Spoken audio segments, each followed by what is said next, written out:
Lena, my eldest son Ralph's wife, paid a rare solo visit to our home, where she normally arrived with Ralph by her side.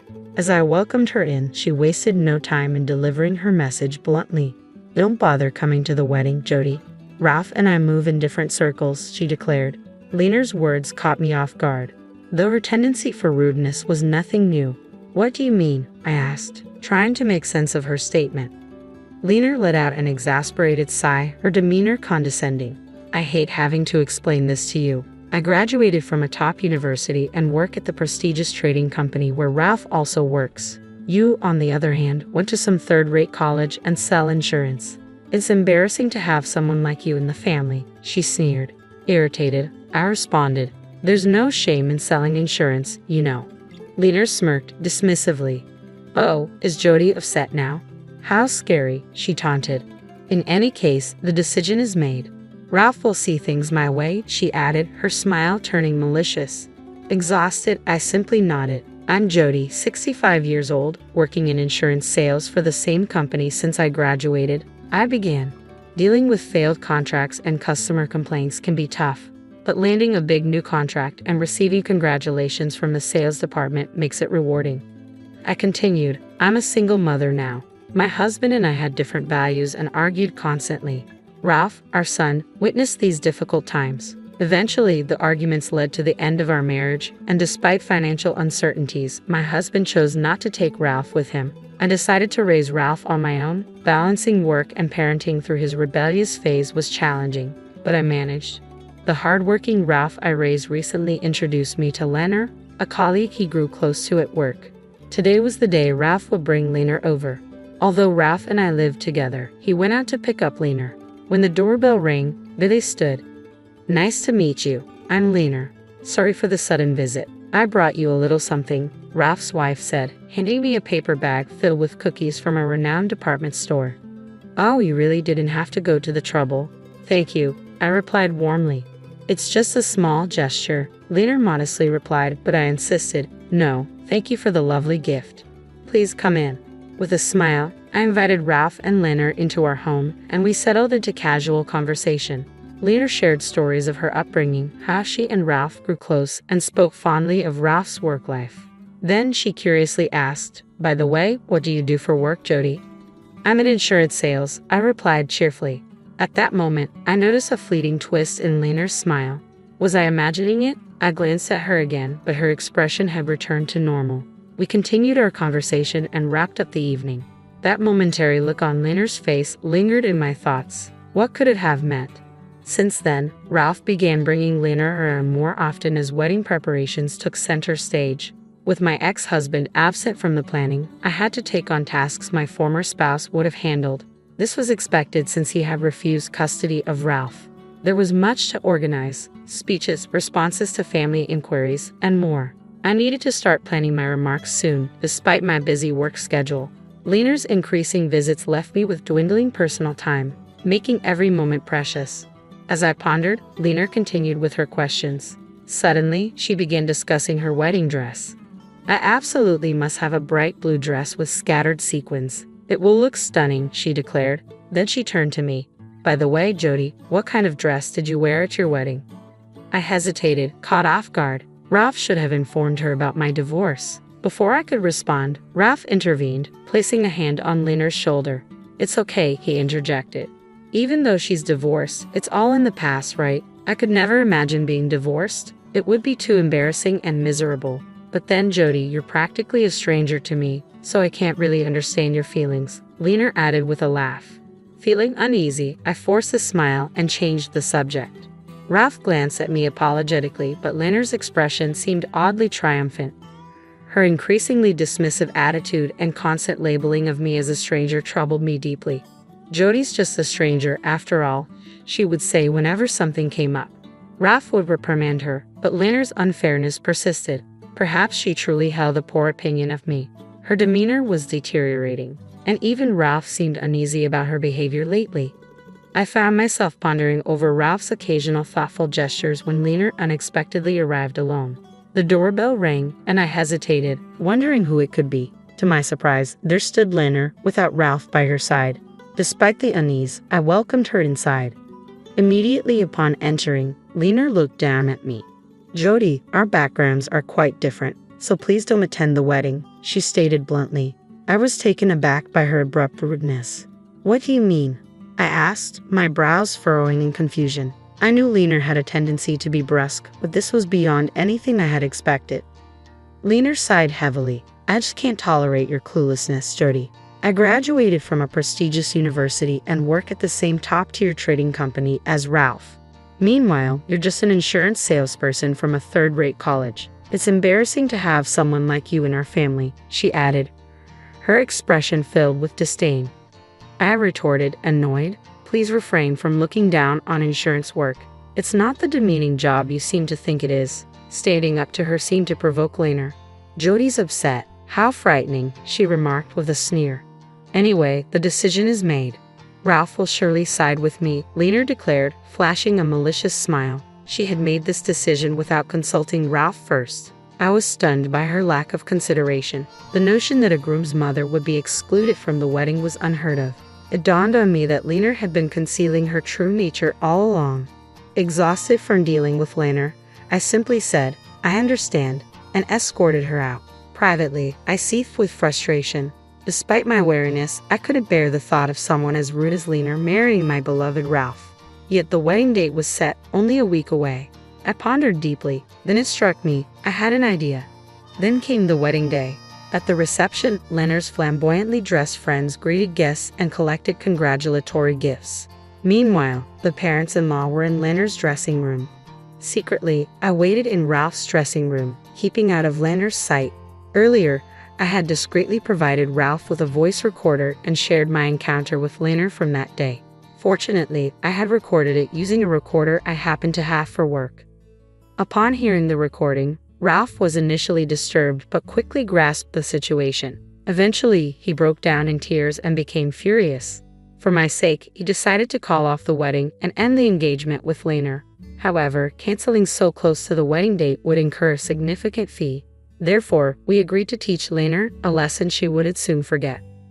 Finally, the wedding ceremony commenced. Taking place in a restaurant, the atmosphere was more akin to a casual reception. I positioned myself discreetly near an exit door where I could observe without drawing Lena's attention. The host announced the entrance of the bride and groom, and the door opened for Ralph and Lena to make their appearance. Lena's initial smile froze into a puzzled expression as she looked around. "Ha," she muttered under her breath. On the wedding day, all the relatives were conspicuously absent. It made sense that Ralph's relatives wouldn't be there. Ralph and I had personally asked them not to attend. But Lena's relatives were also missing. The seats designated for them sat empty, causing discomfort for the parents-in-law who scanned the room awkwardly, clearly perplexed by the situation. Even Lena's friends appeared baffled, whispering among themselves as they noticed two entirely vacant tables. Sensing the tension, Ralph seized the microphone from the host and announced, "The wedding is canceled. Tonight, we'll simply enjoy a dinner party instead." His laughter filled the room. "What?" Lena exclaimed in disbelief. But Ralph wasn't finished with his message to her. Amidst the chaos that ensued, he continued, "Today was meant to be my wedding day with Lena by my side. However, Lena has consistently treated my mother as a stranger and has been disrespectful to her. She even demanded that my mom not attend today's wedding. Here's the proof." Then, the audio recording from that day filled the hall. "Don't come to the wedding because Jody and I are from different social classes." Lena's disdainful laughter echoed through the room alongside her words. Lena's parents, Hugh and Tiana, seemed shocked upon hearing the reason for my absence from the wedding. They turned to Lena with shaken voices, asking, "Lena, what is this about? Surely this isn't true. You wouldn't say such hurtful things, would you?" Their faces displayed a mixture of confusion and anger as they confronted Lena, who stood frozen in her wedding attire, her face drained of color. Ralph calmly addressed Lena. "Do you now understand why this has happened?" Lena, visibly distressed, snapped back defensively. "How should I know?" The parents-in-law were too overwhelmed by the unfolding situation to respond. Seeing the silence, Ralph spoke up again, his voice carrying more urgency. "Then let the evidence speak for itself." At Ralph's signal, a staff member opened the door near the exit, casting a spotlight on someone waiting outside. I stood before Ralph, Lena, and their parents, feeling the weight of the moment. Lena's eyes blazed with fury as she directed her anger towards me. It's all your fault. You've ruined my wedding, you worthless old hag from some third-rate university and company.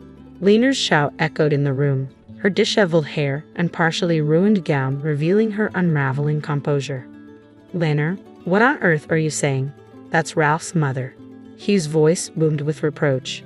Tiana, visibly upset, added tearfully, yes, Lena, that's terribly disrespectful. She couldn't hide her disappointment in her daughter's behavior. Before she could continue, I intervened firmly. Enough, Lena. I understand you don't like me, but I won't tolerate such disdain, especially from my potential daughter-in-law. Lena clicked her tongue in frustration, her true nature laid bare. I didn't realize you were like this, Lena. My opinion of you has plummeted, Ralph murmured, his disillusionment evident. Turning to Lena, I asked pointedly, do you wonder why your own relatives aren't here today? Lena looked away, indifferent. It's a shame. Your lack of empathy, Lena, is truly distasteful, I added, echoing her own hurtful words from our earlier confrontation. Lena glared at me, her expression contorted and difficult to bear. Ralph, too, seemed to be distancing himself from her. Enough of this already. You're being incredibly rude, Lena snapped, seemingly forgetting her own previous remarks. No, the one being rude is you, Ralph countered firmly, unable to hold back his frustration. Ha! I sighed in exasperation before explaining. Actually, all of Lena's relatives are my clients. I spoke to them and asked them not to attend. Did you know, Lena, you once looked down on me as an insurance salesperson from a third-rate company? The company I work for is a multinational corporation, far larger than yours. I earn significantly more than you, and my company is globally renowned. I've been with them since the beginning of their local operations, managing a substantial client base and extensive network. As it happened, Lena's relatives were among my clients and they agreed to support my decision. By the way, when they learned the truth, they were shocked and decided to distance themselves from Lena. But she'll find out about that later, I added with a hint of irony. Lena muttered in stunned disbelief. Well, that's Lena for you. Slow on uptake, Ralph remarked with a hearty laugh, showing little sympathy. However, his laughter abruptly stopped and he turned serious.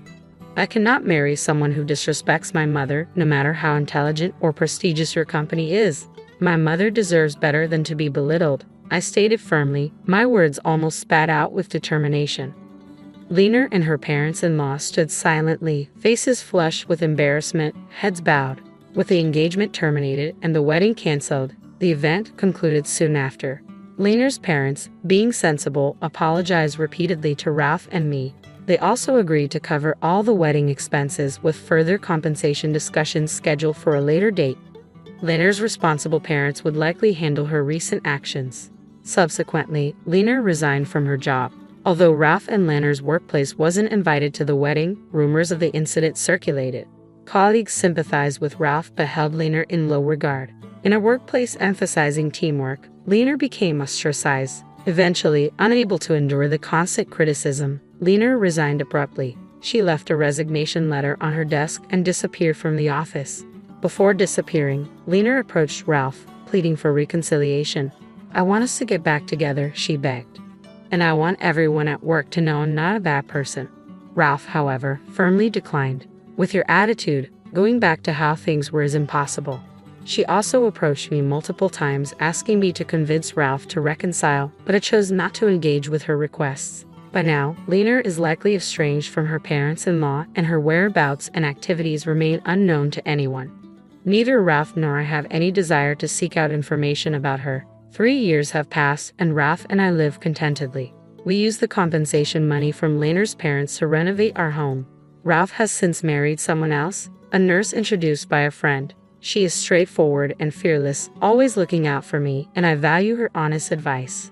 Ralph's new wife even offered to live with me, concerned about me being alone. I asked if her parents approved, and she reassured me they were happily married and wouldn't mind. So, Ralph's new family and I decided to share our newly renovated home. We are anticipating the arrival of a new family member soon. Ralph's wife is due to have a baby in about 3 months. Work keeps me busy and fulfilled, and soon our family will grow livelier and more joyful. I eagerly anticipate the upcoming days with a baby and feel motivated by the excitement of our future together. Next week is my son's birthday, and I'd like to order a cake for 20 people, Emily said. Hearing this, I fell silent. 20 servings isn't a typical request, but she must have known I couldn't refuse. Understood, I muttered softly. Emily smirked unpleasantly, but I was determined to have the last laugh. I clenched my fists, resolute not to let her have her way. My name is Rothy. I'm a regular housewife who works part-time at a local supermarket. My only son, Nicholas, graduated from college and found a job at a nearby company. We are a happy family living together harmoniously. However, there's one unpleasant person at my part-time job, Emily. Emily's father, Christopher, is an executive at the supermarket. She transferred here from a different company about 2 years ago. Despite being a full-time employee hired mid-career, us part-timers, including me, have been here longer. From the beginning, Emily has been arrogant, ignoring advice and guidance. Both the staff and part-timers are at their wits' end. About a year ago, a part-timer named Rachel confronted her. Emily, even if your dad's an executive, you're just an employee here. We part-timers are your seniors. You should speak respectfully and listen to our advice. I thought Rachel was amazing for saying what no one else would. However, soon after, Rachel was transferred to a location too far for her to commute, forcing her to resign. Everyone thought it was Emily's doing, but nobody dared to say it out loud. Since then, no one has opposed her. The supermarket where I've worked for a long time is more than just a job. It's a cherished place where I belong. I often hang out with my part-time colleagues, and apart from Emily, we have good relationships. Then one day, as I continued to work, hoping for these happy days to last, something happened. Mom, I'm thinking of getting married, Nicholas announced. My husband Dylan and I were overjoyed.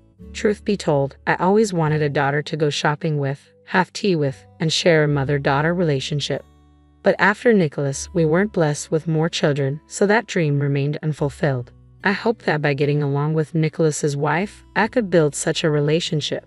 What's she like? I eagerly asked. Nicholas seemed happy. She's a very kind girl. Her parents seem well established, like she comes from a good family. I'm still a bit worried if I'm good enough for her. That's wonderful. I'm excited to meet her, I replied. Her name is Emily, Nicholas continued. He often talked about her, saying Emily this and Emily that. She apparently attends cooking classes and is good at cooking. She seems to like sweets too. Hearing Nicholas talk about her made me happy. A week after Nicholas's news on the weekend, she was coming over to meet us. She arranged it to match my day off. Not being as skilled in cooking to impress someone who excels at it, I ordered pizza and prepared a cake for that day. Dylan and I waited at home for Nicholas to bring her over. Then the long-awaited doorbell rang. She's here, I announced, feeling a mix of excitement and apprehension. I rushed from the living room to the front door. We're back. Emily, this is Mom, Nicholas said. As I turned to the woman beside him, I froze in shock. Nice to meet you, I'm Emily. Hi, Emily. Right before me stood Emily, the very source of my troubles at my part-time supermarket job. You know my mom? Nicholas asked. I had no idea Nicholas's mom was you. Emily seemed equally surprised. Come in for now, please, I said, still shaken, inviting them inside. Leaving me at the entrance, Nicholas led Emily to the living room. Hearing them talk with Dylan, I took a deep breath to calm myself. They had met at university. Emily is 2 years older than Nicholas. They were introduced by an acquaintance and reconnected about a year ago, eventually starting to date. I was surprised to learn your part-time job was at my workplace. You said you were in administration, so I thought you worked at a law office near the supermarket, Nicholas said, laughing nonchalantly, unaware of where his girlfriend worked. Indeed, Emily had graduated from law school and used to work at a law firm. Nicholas must have assumed she continued working at a law office and never asked explicitly. We chatted around the pizza, the conversation mingling with the unexpected reality of our new connection. I could only force a smile, unable to accept the reality and wishing it was just a dream. I'm truly surprised to think you're Rothy's son. I've been under your mom's care at work, Emily said, feigning innocence as if she treated us part-timers as anything but slaves. That's not true. I'm sure everyone's grateful for someone like you. Mom always says she enjoys her job and that there are nice people at the supermarket, Nicholas said. That's nice to hear, I replied, though I never intended to include Emily in that group of good people. Naturally, I couldn't say such a thing. so I stood up. I'll go prepare the dessert. Emily, would you like coffee or tea? I wanted to be alone, my heart racing. I needed to calm down quickly. I'll help, Emily, she said suddenly, standing up, an unusual gesture from her considering our part-time job. It's okay, you're a guest. Please sit down, I insisted, but Emily walked to the kitchen. Dylan and Nicholas watched with smiles, so I sighed quietly. However, Emily didn't miss a beat. It's really surprising to think you'll be my mother-in-law. Yes, that's right. It will be easier to get along. Looking forward to it. What does she mean by that? I had a bad feeling about those words, but I tried to keep her. Her smile was a sneer, always displaying contempt towards me at work. Just so you know, don't say anything unnecessary to Nicholas. Her words wiped the smile from my face. Emily knew. She knew she was disliked by us part-timers simply because I happened to be Nicholas's mom. She must have been planning to do whatever she wanted, using Christopher and Nicholas as shields. I turned pale, frightened by her, fearing she would destroy our happy days. Emily eventually left the kitchen without helping. That must have been her purpose for coming here. What about the preparation? Nicholas's voice interrupted. Emily replied curtly. I returned cheerily, not wanting to be in the way, so I came back. I told Nicholas, "Won't you reconsider the marriage?" But my words would undoubtedly make my son dislike me. Don't interfere with Nicholas's marriage, even Dylan scolded me. So I just watched the two of them. Still, they seemed to have a good marriage, and Nicholas looked happy. A month after the marriage, I found out Emily was pregnant. Although it was complicated, I was also happy. Nicholas and Emily built a house next to ours, a separate household from Nicholas's. Dylan told me you should be a little more considerate, but knowing Emily's true nature, I wanted to avoid her. Still, I loved my grandson. His name was Ethan, a lively boy I rarely saw, but I looked forward to hearing his healthy cries. However, about 6 months after he was born, there was a day when his crying could be heard all day long. I finally rang the neighbor's doorbell. "What is it?" I said. "Hello." Probably because I was the one who called out, Emily, who seemed to have been asleep, came to the door. Knowing it was me, I was worried because Ethan had been crying non-stop. "Is everything okay?" I simply stated the reason, but Emily looked annoyed. "Are you saying I'm neglecting Ethan?" she retorted sharply. "No, that's not what I'm saying. I was just worried. If you're tired, I can watch him or help in any way," I hastily offered. But Emily didn't seem to hear. "Dealing with modern kids is difficult," she muttered dismissively. In the end, I was turned away, and Ethan kept crying. A few days later, Emily came to our house with Ethan in her arms. "Rothy, could you watch Ethan for a bit?" she asked unexpectedly. "Yes, of course," I replied, surprised by the sudden change in attitude. "What's this about?" I tried to understand the situation, but Emily left Ethan and his things at our house and departed. "Oh, Ethan's here," Dylan noticed from the entrance, happily taking Ethan from my hands and heading to the living room. I followed Dylan, carrying Ethan's belongings. Since then, Emily started leaving Ethan with us frequently from morning till night. It was like running a daycare alongside my part-time job. Emily was on parental. I did agree to watch him, but there's a limit. I talked to Dylan and Nicholas about it, but they don't seem to take it seriously. Eventually, I had to take time off work or ask Dylan to watch Ethan briefly so I could rush to and from work. However, interfering too much and upsetting Emily would be troublesome. Despite the difficulty, I enjoy and cherish my time with Ethan. Dylan also looks forward to Ethan's daily visits. Busy but happy, the three of us spent enjoyable times together. Half a year later, Ethan's first birthday was approaching, and I was pondering what to give him as his first present. In the past, birthdays meant inviting relatives for celebrations, but there was no invitation from Nicholas or Emily. They must be planning a modest family celebration. While looking at my phone and thinking this, I received a call. "It's Emily. What could it be?" I answered the phone suspiciously, as Emily usually didn't contact me. "Hello, Rothy. As you probably know, next week is my son's birthday, so I'd like a cake for 20. People were surprised by this sudden request. I was at a loss for words. "What do you mean?" I managed to ask. "Just what I said. We're inviting relatives for a celebration, so I'm asking for the cake. I plan to serve a meal, so I can't manage the cake too. Plus, I thought I'd give you a chance to show off." "Aren't I kind?" Emily's words filled my mind with question marks. We weren't even invited to the celebration. and a cake for 20 people is not something a regular person would request. Emily's relatives, aunts and uncles will be among the about 20 guests. Surely my employer at the supermarket and Emily's father-in-law, Christopher, will be there too, I thought, trying to make sense of the situation. I already told Dad that you will make the cake. It's a chance to show your good side. Who knows? You might get promoted to a full-time position, Emily said mockingly. I don't aspire to be a full-time employee, I replied quietly. As a part-timer, I shouldn't worry so much, but I couldn't forget Rachel, who was driven to resign. I told myself I must avoid being pushed into quitting. Emily's words are like knowing I couldn't refuse, knowing she was exploiting my weakness.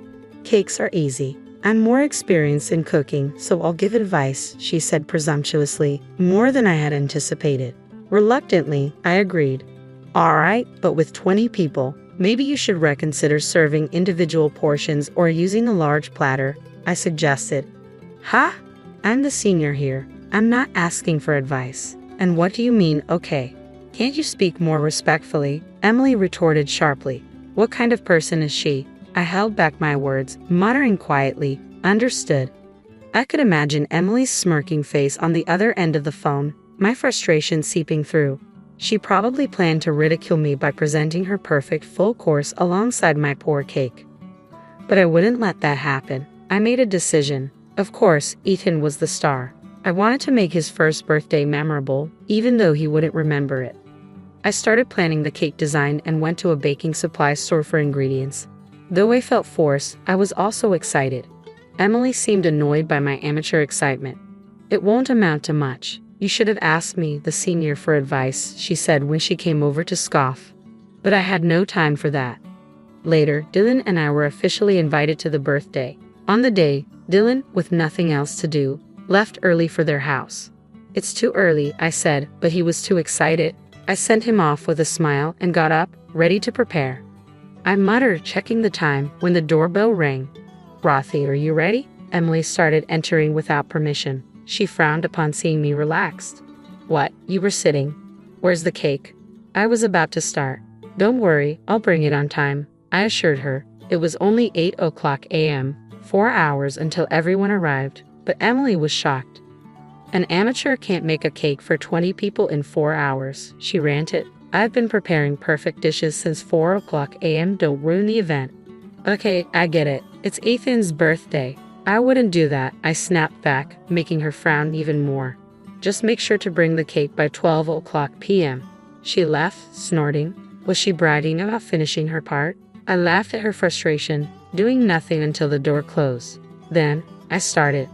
I brought the genoise from another room to the kitchen. A cake for 20 people can't be baked in a home oven, so I had borrowed a friend's oven to bake the large dough. I decorated it with prepared cream and fruits, made Ethan's favorite cars from cookie dough, and by 11:00 a.m., I was satisfied with the finished cake.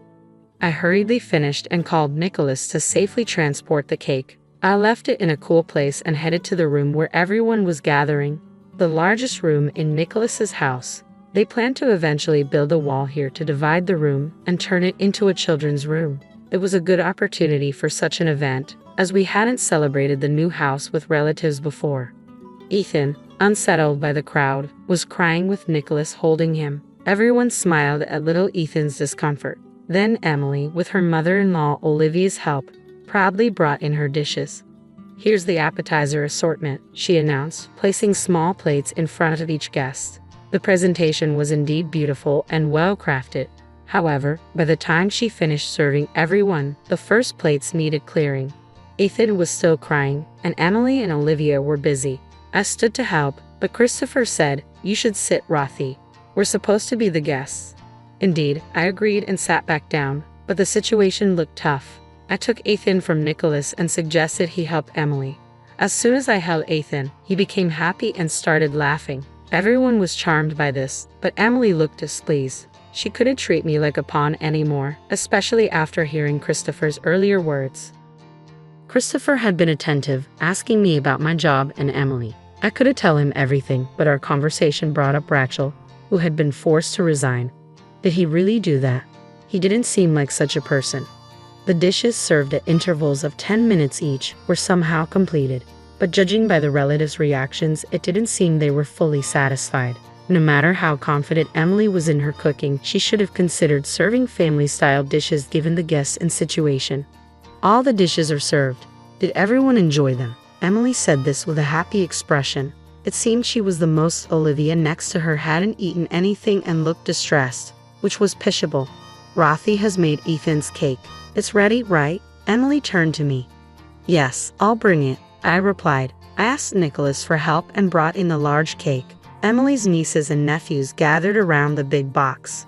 Dylan held Ethan, who didn't show interest yet, but the adults were curious about the large cake box. Here it is. Nicholas and I opened the box. Cheers erupted at the sight of the cake we revealed. The children's genuine reactions were delightful, and I couldn't help but smile. The relatives were impressed, asking, "Did you really make this?" They took pictures. However, Emily, in a voice that cut through the calm atmosphere, exclaimed loudly, "What? You said you'd make it, not buy it. I wanted a unique cake for Ethan." She must have been tired and hungry. Her anger peaked with everyone's positive response to my cake. I did make it. Lies, you weren't doing anything this morning. The genoise was already baked, and the decoration was ready, Emily insisted, surprised. Genoise. It's a type of sponge cake. I've always called it that. I smiled at Emily. Ha, Christopher laughed. Then Dylan explained, actually, my wife used to be a pastry chef. I couldn't bake a cake for 20 people in our oven, so I asked a friend to borrow theirs and baked it yesterday. When I said that, Emily's face fell. She must have been upset, her plans having gone awry. It was fun to bake such a large cake after a long time. Thank you for the opportunity, Emily. Now, let's take pictures with Ethan and the cake, and then we can all enjoy it, I suggested. Seeing everyone's the most gratifying part was seeing everyone smile. Ethan, influenced by everyone's joy, smiled too. The group photo captured Emily's stained face amid everyone else beaming, a moment worth cherishing without any malice. While everyone enjoyed the cake, I held Ethan, who happily ate his own cake made of yogurt cream and banana pancakes. After seeing off the relatives and cleaning up with Olivia, I finally had a moment to relax. Ethan is really attached to you, Rothy, Olivia remarked, watching Ethan in my arms as we all took a coffee break. Nicholas responded, she always looks after him. I noticed Emily's stunned expression, but before she could react, Christopher intervened. What do you mean, always? Aren't you on parental leave? Christopher's question caught Emily off guard. Well, not always, just occasionally, like when I go to the hospital, Emily replied sheepishly. I gave a wry smile, unable to say anything. Nicholas realized his slip-up and looked uneasy. Christopher, noticing today's events and Emily's behavior, seemed contemplative. Don't lie, tell the truth, he demanded. Emily murmured in a small voice, I left him when I went out with friends. Christopher pressed further, is that all you burdened her with? You didn't know Rothy was a pastry chef, did you? Then why did you ask her to make such a big cake? Surely you were trying to be mean to her. Emily turned red and fell silent at Christopher's words, caught off guard. Nicholas was flustered. Apologize to Rothy, he said firmly to Emily. Tears welled up in Emily's eyes as she looked at me and murmured softly, I'm sorry. Christopher then politely bid farewell to Dylan and me. I'm sorry for the trouble my daughter caused, he said. It's all right, we understand you're busy, but please come to visit sometimes, we replied, seeing off their parents-in-law. Regarding Rachel, it seemed Christopher was not involved. Emily had persuaded the manager to transfer her after I inquired about it. Learning the truth, Christopher disciplined the manager and Emily had to resign at his behest.